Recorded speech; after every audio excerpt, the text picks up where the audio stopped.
I'm Kyle Torpey, Managing Director and Head of U.S. Investments at Madison International. If we haven't met in the past or at this conference, I'll tell you a little bit about our strategy for a second. So we're going to cover maybe a niche strategy as well as a niche sector. Madison International deploys our capital through what we describe as the direct secondary strategy.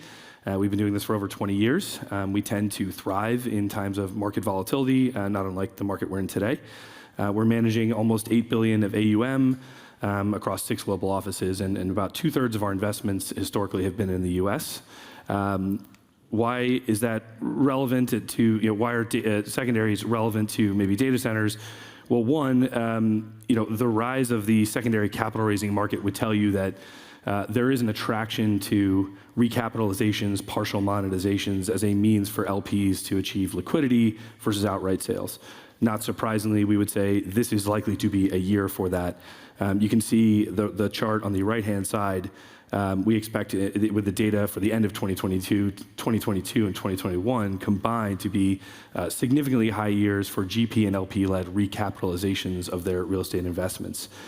The headline in the bottom left was actually written before the recent Silicon Valley news and the banking issues, and so that might even exacerbate this trend of recapitalizations becoming a major theme this year. So stepping back, if you own real estate, particularly in a growth sector, something like data centers where the tailwinds are working for you, and you have a number of different LPs in your investment, some may need liquidity for other idiosyncratic reasons that have nothing to do with the underlying investment, and it's not the time to monetize when you might be in a trough market or in a down market.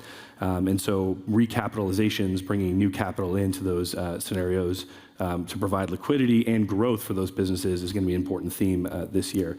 It's exactly what Madison does, and in the last year, we've actually made a couple of sizable recapitalization investments into data center platforms across the US and Europe. Let me go back to a question I think that came up earlier. Are data centers real estate? Is it infrastructure? This is a question that's not new, and it's certainly being asked again. If you went back to early 2021, there were a number of very large data center businesses, primarily located in the US. I think there were 7 publicly traded REITs. 5 of those are no longer in existence. We're down to 2. And so there have been privatization events largely driven by investment managers, and within those investment firms, the real estate teams. We're invested in a North American platform where the vast majority, actually I think all of the new capital that came into it came from real estate investors. So we do believe there's a real estate component, but just if you think intuitively, take a picture of a data center. Here's an example. The sort of yellow orangish